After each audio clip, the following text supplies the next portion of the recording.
everybody. I'm Leonard Maltin. And I'm Jessie Maltin. And we are here representing D23, the official Disney fan club. And thrilled to be interviewing the ageless, Oscar-winning Disney legend, Hayley Mills, all the way from London. Hi, Hayley. Hi, Leonard. Hello, Jessie. How lovely to see you. This is exciting. It is for us always to talk to you. And you are ageless. I don't know how you view yourself, but a lot of people, of course, have you frozen in time in their memory from the days you were making films like Pollyanna, which is now celebrating its, dare I say, 60th anniversary. Which is funny because you're only 39. I know. How can this happen? It's quite a shame, isn't it? Can't believe it, really. I think the thing that means so much to everyone, and I can tell you this from us, is that when someone is a part of your childhood, when someone and their family is a part of your life growing up, they take such a dear place in your heart. And I think that part of what is so special about you is that you understand that as your father understood, and your sister too, that these films and these plays you've been in on stage, all of that, as I say, it occupies a really big place in your heart. And it's such a special thing to get to spend time with you. And I know for all the D23 folks, getting to see you today is a joy. Well, thank you very much for that. It's been, I can't believe it's 60 years ago. I can't believe it. But there we are, and there's something about Pollyanna. She really is ageless. Thank you. I am not ageless. I think, I wish, but because of all the things that she stands for. And, and you can go on seeing so many Disney films you can go on seeing again and again and again because they were so good. They were timeless. So I know I'm extremely lucky to have done so many Disney films right from the very beginning of my career and worked with all those wonderful people. Sure. In all those movies, Sure. Now, when we ask you about films like this, there's always a chance, talking to any actor or actress, that, maybe there was some conflict on the set, or maybe things didn't go so well, but you have happy memories of your time at Disney. I do. I wish I could dredge up something really terrible to tell you. No, don't bother.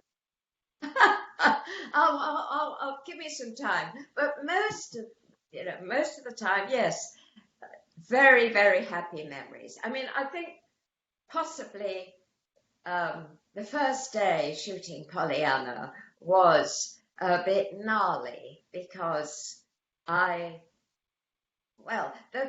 was the scene with Carl Malden up a hill and he's practicing his sermon. And so it was my first day. It was terribly hot. The wig was really itching and my dress was tight and hot and grass kept getting stuck in my tights and everything was itching and I was terribly distracted. I was also quite nervous and I was very distracted by, I could just see over Carl Malden's shoulder the catering truck. And on the catering truck were these astonishing American donuts. And as the morning wore on, I got more and more hungry and I was distracted by those donuts. And I'm afraid that they didn't get a single shot in the can that morning. Carl was very patient. He got redder and redder and redder. And David Swift must have been a very worried man because he wrote the screenplay, as you know, brilliantly. And it was his first opportunity to direct a feature movie. So a lot was riding on it for him. And here's this, this British girl who he didn't want. He'd got somebody else in mind. And Walt came to him at the very last minute before they were due to start shooting and said, I found this girl and I think she should do it. And David wasn't happy about that at all. So that first morning when I was being really bad and they didn't get a single take, he must have been tearing his hair out. Well, he didn't have any hair, so he must have been a very, very worried man. But I was never aware of that. He was very sweet and patient.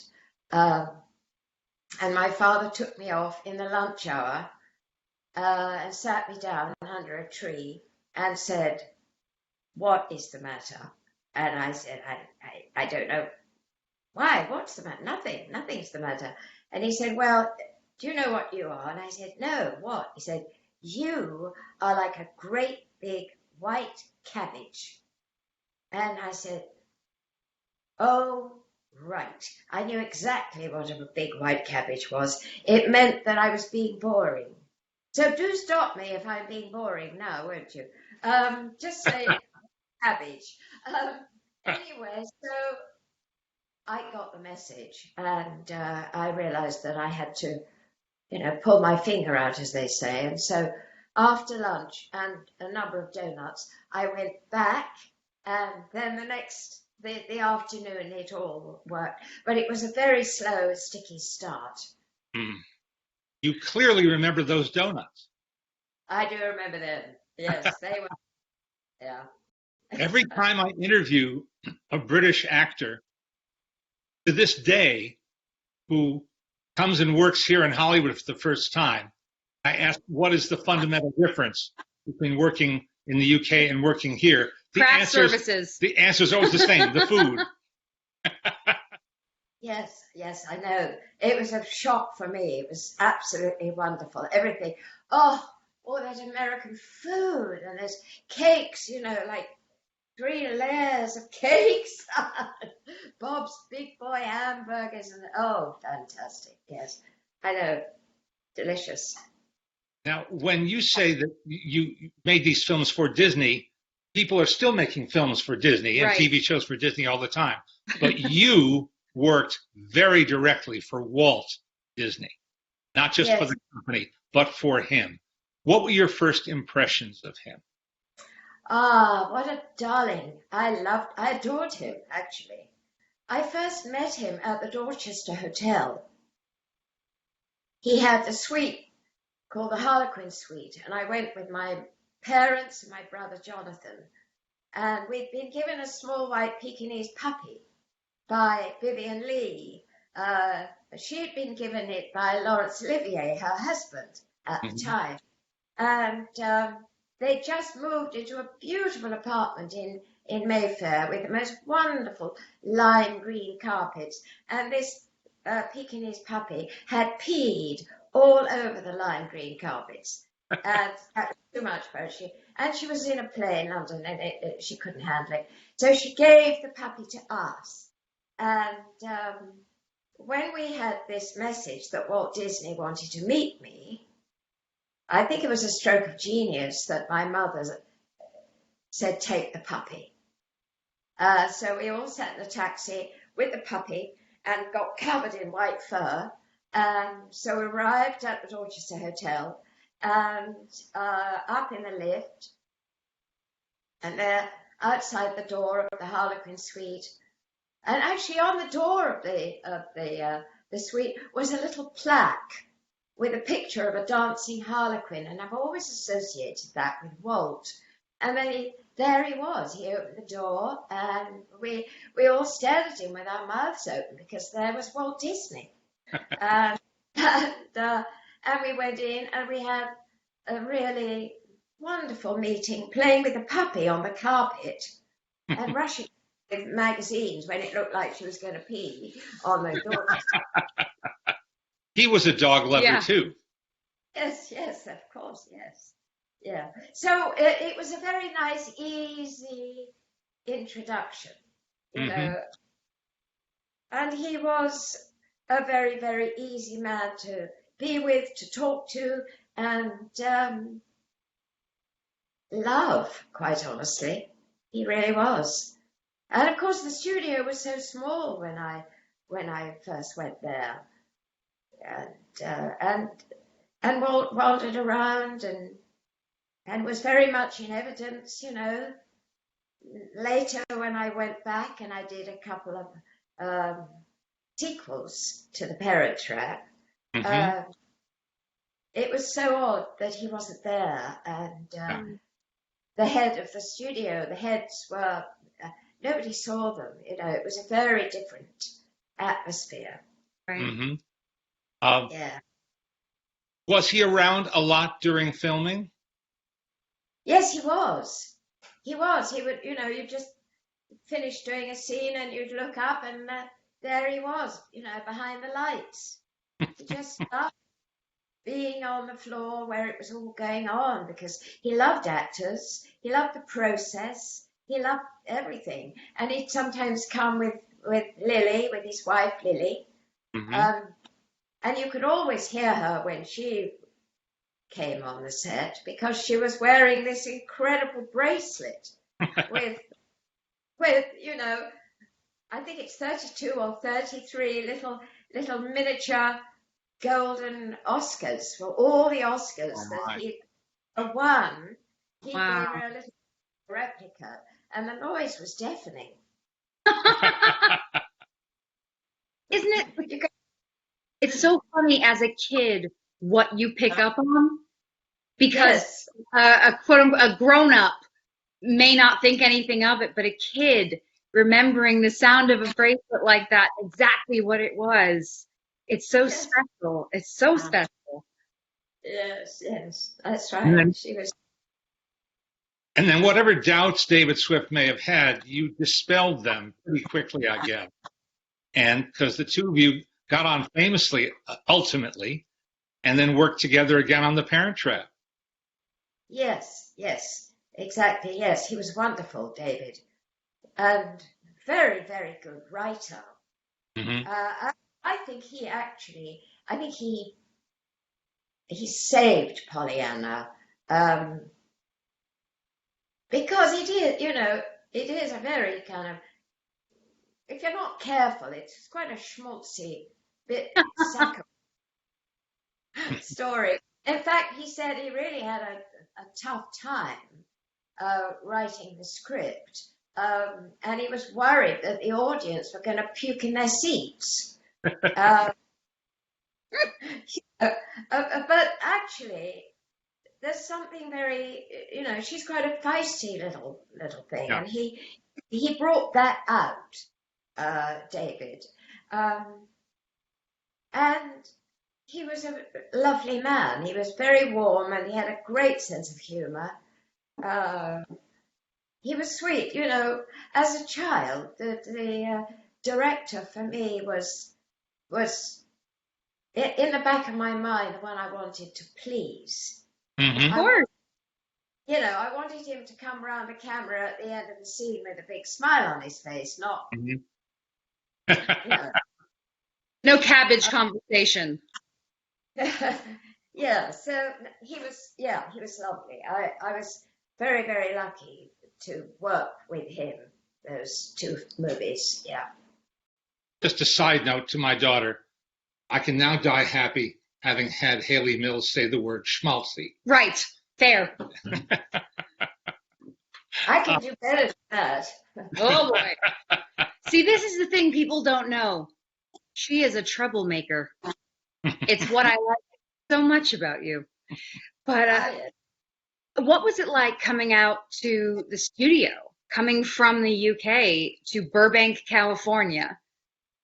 You know, and it's still one of the most beautiful studio lots. In part because it doesn't look like a studio lot. Doesn't look like a studio lot of any other brand, because it has a college campus feel. It does. That's true. That's a very good description. Yes. And it's still small. I mean, all things considered, it's quite small. Exactly. It is small. And the wide grass verges where everybody sits and has their lunch. You know, buildings aren't huge. Right. you know, there's flowers and trees everywhere. It's charming. It's lovely. I think when I first went there, the biggest building was the animation building, and that's where Walt had his office. Right.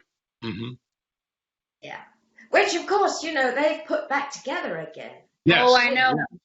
They've done a wonderful job. A wonderful job there. And Becky Klein has put so much into it. That's another spot that is priceless to see. It is.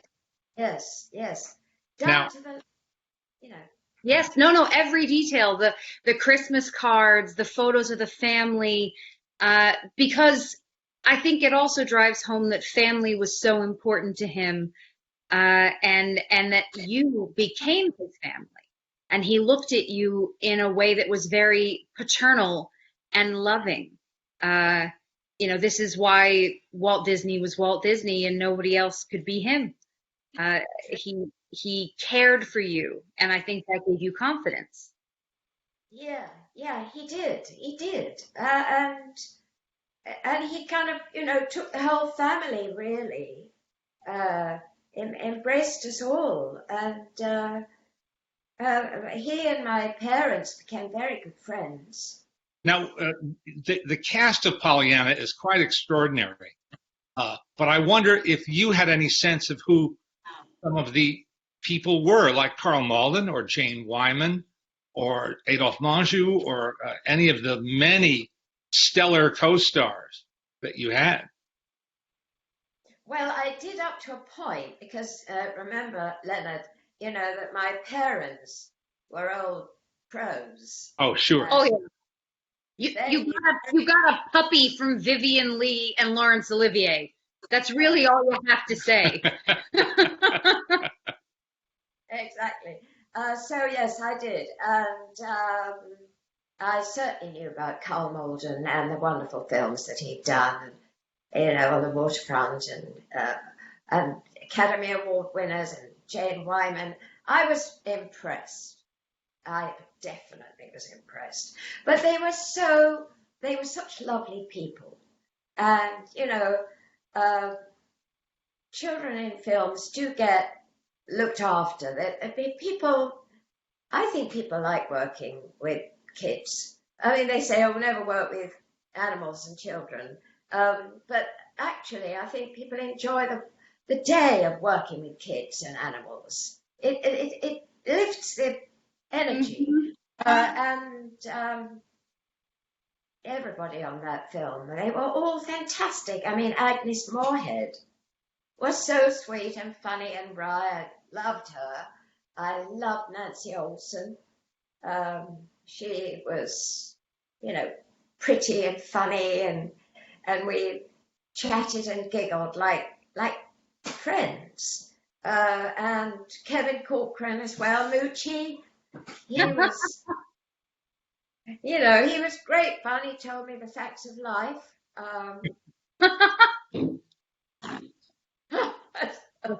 I can't imagine. I really can't imagine. And was it an enjoyable experience going up to Santa Rosa, where they shot so many of the exteriors? Oh yes, it's beautiful up there. Absolutely beautiful. And it was so hot.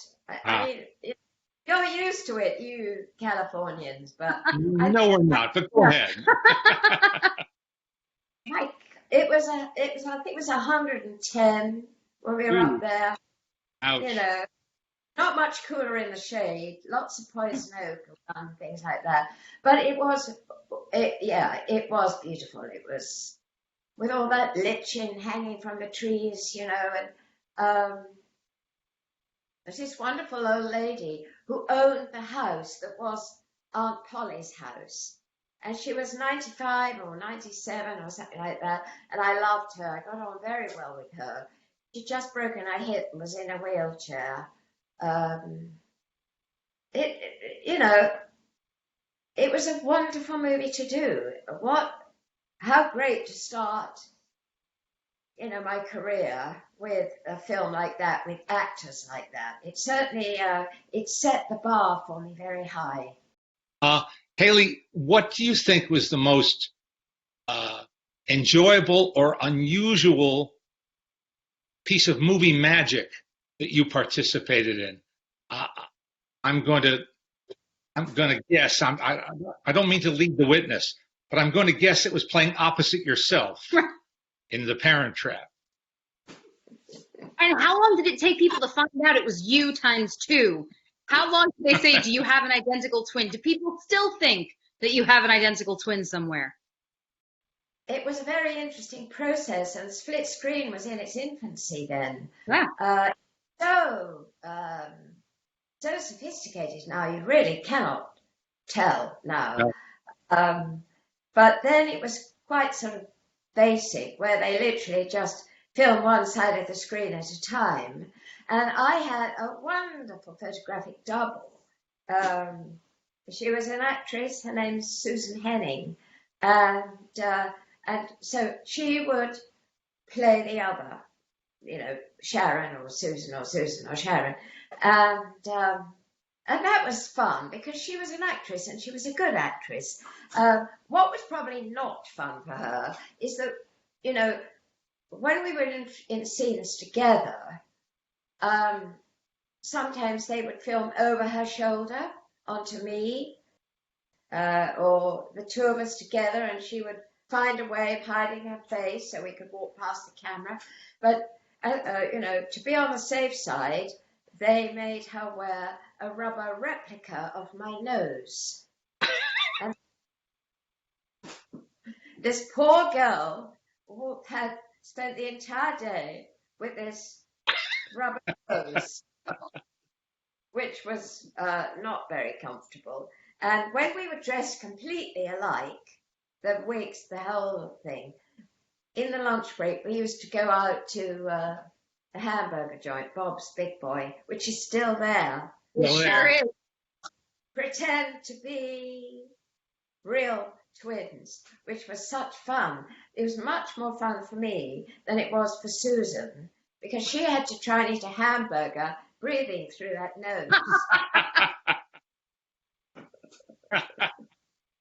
She too served an important role. Oh, she did. Very. Yes, very.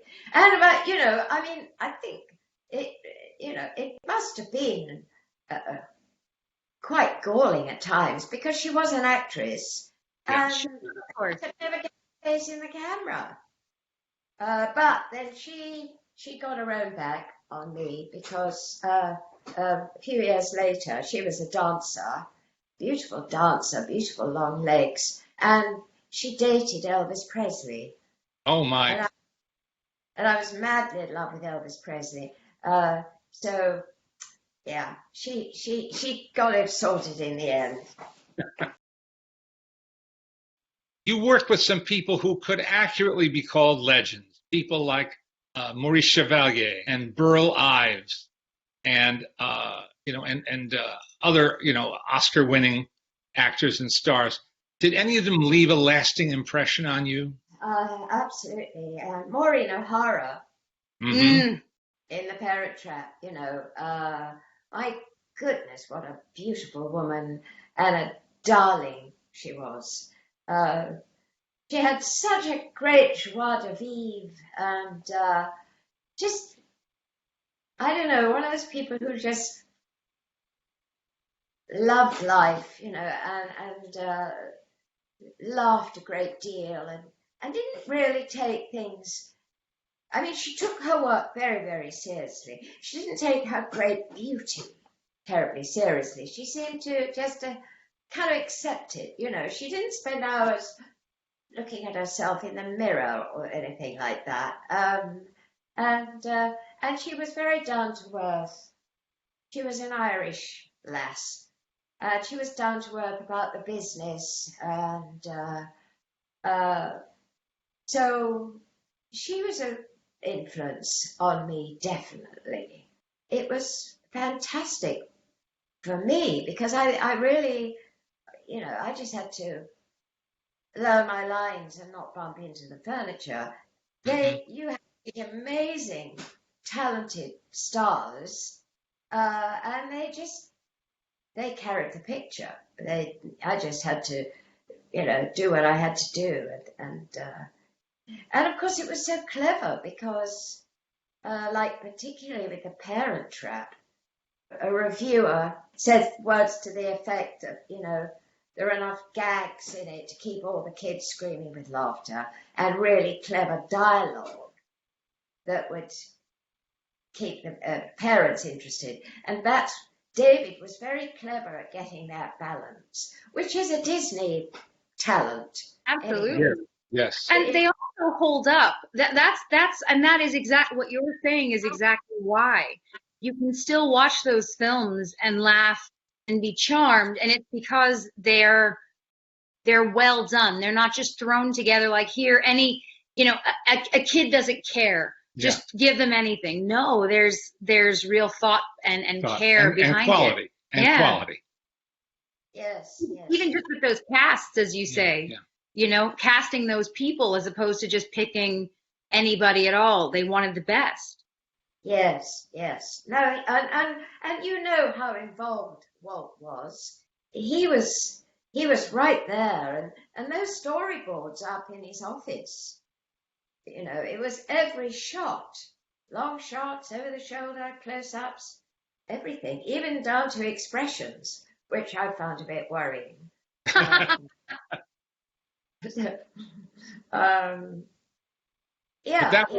way he knew what he was going to get, and he got what he expected to get.